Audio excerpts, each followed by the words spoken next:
Yo, welcome to episode 13 of my premium podcast experience and friends.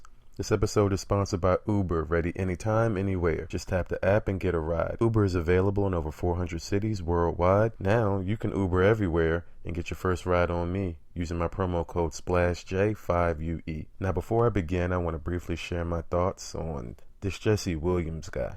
I don't watch award shows, especially not the BET Awards, because who cares about a BET Award, right? But anyway, most of the reviews confirmed there was shucking and jiving, a lackluster Prince tribute, and Jesse Williams, who, if you Google, is most famous for a role on a TV show that very few black people watch. He was also in The Butler. I wouldn't know because I didn't watch The Butler. But my point is that he accepted an award for humanitarianism. Why? I'm not sure. His Wikipedia page says he started a website and wrote a few articles for CNN. I guess that's all it takes these days. To me, seems like BET was reaching and found him. Also seems like he went off the deep end and y'all laid it up. Dude isn't saying anything new. He isn't saying anything that hasn't been said in 50 years. Yet because he got on TV with a speech of cliches, y'all eating it up. You know who had fiery speeches? Malcolm X. Martin Luther King. Speeches so fiery they got shot down for talking. But let's get off that because it's setting too serious a tone. Anyway, my special guest today is a writer, therapist, and life coach. I'm talking about Shatara Liora. Follow her on IG at Muse Therapy and visit her website musetherapy.co for some of her awesome writing. As always, if you like this podcast, like, share, rate, review, comment, and subscribe on iTunes and Google Play. Search Splash Jordan on the podcast app and you're going to see me. Also, follow me on Facebook, Twitter, Instagram, and Snapchat at Splash Jordan. And friends, episode 13. Let's get to it.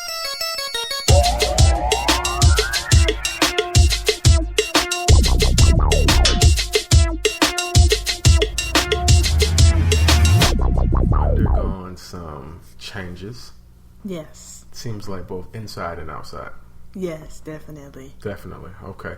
So first, start with your outside changes. You cut your hair. I cut all my hair off. My hair was pretty much like to my armpit. And the cut was in stages. Well, first of all, she didn't cut it how I wanted it. But basically, she cut most of it off. And then I went back and got like the straight pieces cut off to just be natural. So it's just big chop is what I did. Pretty much what they call it. How much thought did you put into that? A lot. Like before I did it, when it was actually the day of, no thought. I was like, just cut it. Is that like a thing? It seems like when women talk about cutting their hair, it's like they talk about going through like a process. Like, yeah. Like, is it a thing? It's a thing. But the funny thing is you don't realize it's a thing until you do it. Why do you say that? Because when I was thinking about cutting it, I didn't really think like it was a big deal. I was like, I'll just try a different look. And then when I cut it, then all these different emotions happen. Like, oh, I feel like this. Oh, I feel like that. And so I was like, it's a thing. Like, I didn't realize it until I actually did it. It's always talked about as a thing. And typically it's due to some traumatic experience or relationship. Like when I see a person and I know that they had like long straight hair and then I see them and they gone natural, I'm like, okay, so they broke up or you know what I'm saying? Like she back single, she cut off her hair and she going for that new look thing. You know what? It's funny you say that because I did have a breakup. Okay.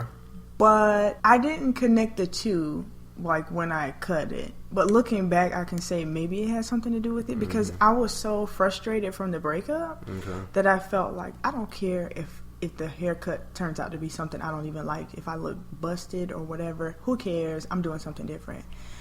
If I was someone who didn't just go through a breakup, I don't know if I would have felt like that. I would have probably just been like, no, I'm gonna stay how I'm looking because it's cute. I'm used to it, Right. Because you would have been comfortable. Exactly. I didn't mind being uncomfortable if that's what had to happen. Okay. I just needed something different. Something different. That's synonymous with new haircut. Something different. Now, I'm not gonna lie. Like there was probably a small percentage of that was like Britney Spears 2007 involved because it was like at the time I was probably losing it. I was going through a lot. So there might have been a little touch of Britney Spears involvement. Britney Spears? Yeah, 2007, she shaved her head. She went psycho. So you were going psycho? I won't say that I was going psycho, but I was definitely experiencing a lot of negative emotions that made me feel like, damn, I'm stressed to the max. Stressed to the max. To the max, to the top. It's safe to assume that this is over a gentleman. Yeah. Okay. Yeah. Was this person over the age of 30? Yes. Over the age of 35? No. Okay. No. It's a trend. I keep running into people. Mm-hmm. I knew I was going to retire by 30. Like, retire by 30. Oh, wow. And, like, people, when I would say that, people would be like, you sound fucking stupid. But, I mean, they would never say that. But, of course, I'm, like, nearing 30. And I'm not about to retire. Not happening no time soon. I always thought I had to compete with these people. That they had their shit together. Or that niggas in their 30s it was established. And this and that third. And, like, people keep telling me about niggas in their 30s who ain't shit. Definitely. And I'm like... Definitely.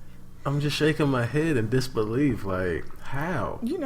I think that everybody has a vision that where they see themselves, where they're supposed to be and all that, but sometimes we get sidetracked and we just kind of end up off base. And I agree that there should be a lot more men who are just having a little bit more together in their 30s, but I also kind of understand that sometimes things happen and you get sidetracked and it's a lot of pressure. I kind of get it.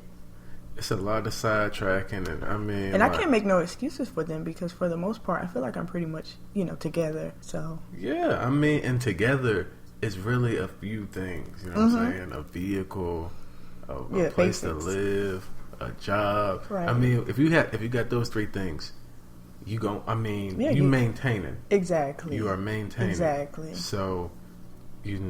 don't throw in a degree or, what I'm saying, some type of higher education or some skill, talent, or trade. Like, I mean, it's just not hard to have something going. Like, I don't understand. Like, I just keep hearing about these niggas in their 30s hitting on women. Yeah. Mooching off of women. And I think, it has a lot to do with...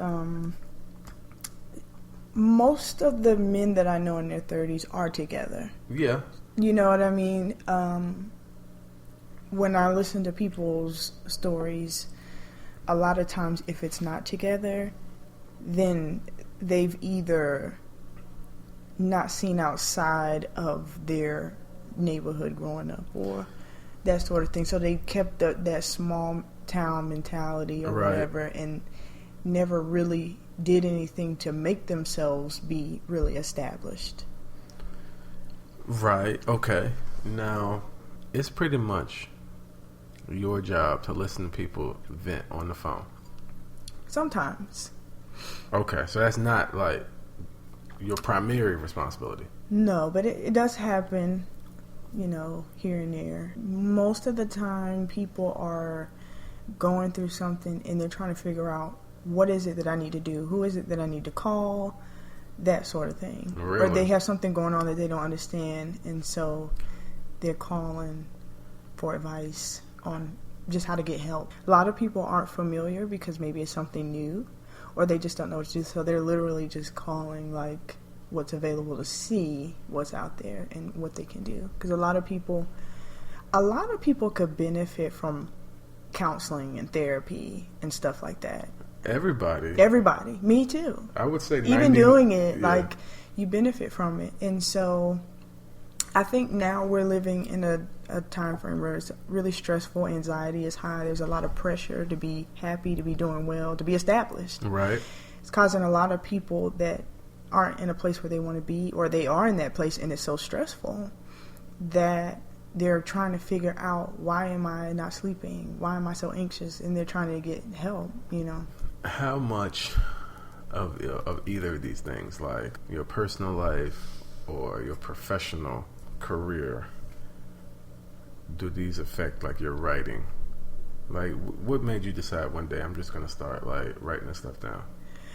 I've been writing since I was a little girl. I got stuff I can show you now that's like me really just learning handwriting, and I'm writing stuff.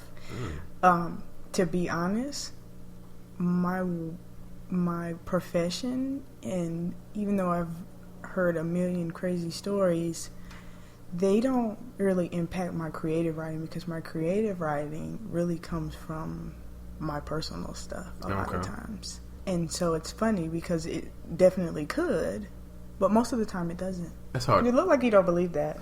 I mean, I can believe it. It's just, I mean, if I was in that position, I probably, knowing myself, I'd probably be very impacted by the stories that I hear. I have been to some degree. I think for a long time, the funny thing is, you get all this education, you learn about people. Right. I studied people and all of that.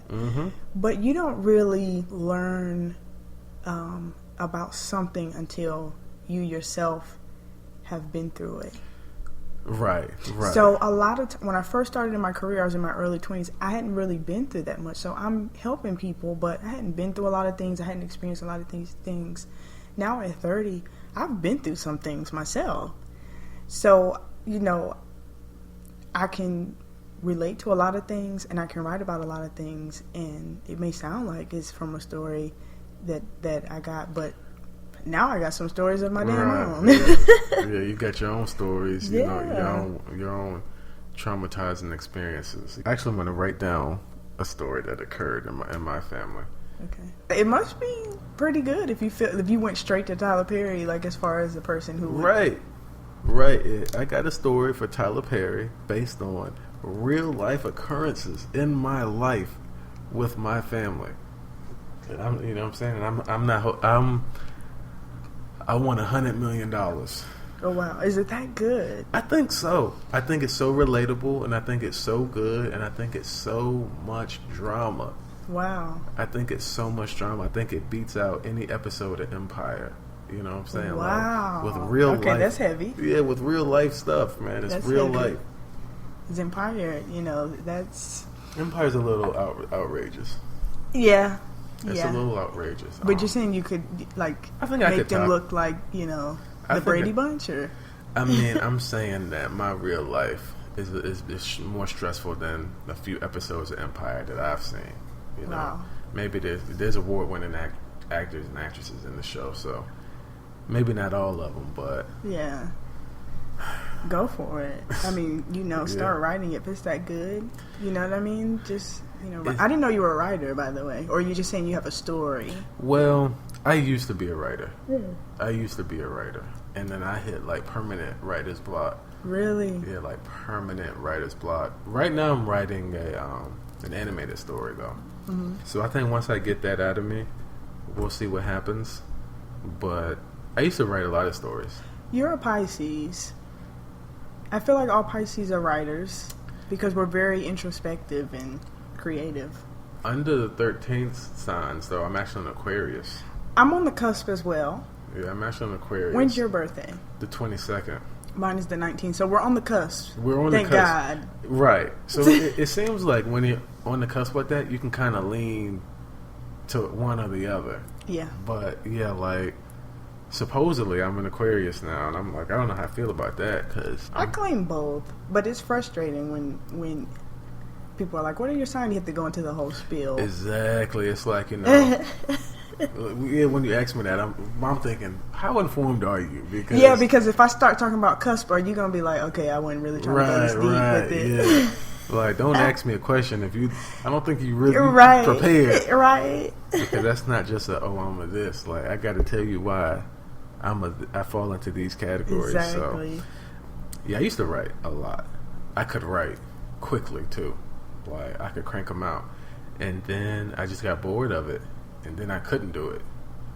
And now I can do it in short bursts. But I do have one animated story, like a graphic novel. Okay. That I'm writing. Oh. So hopefully that'll get the juices back flowing. I actually is that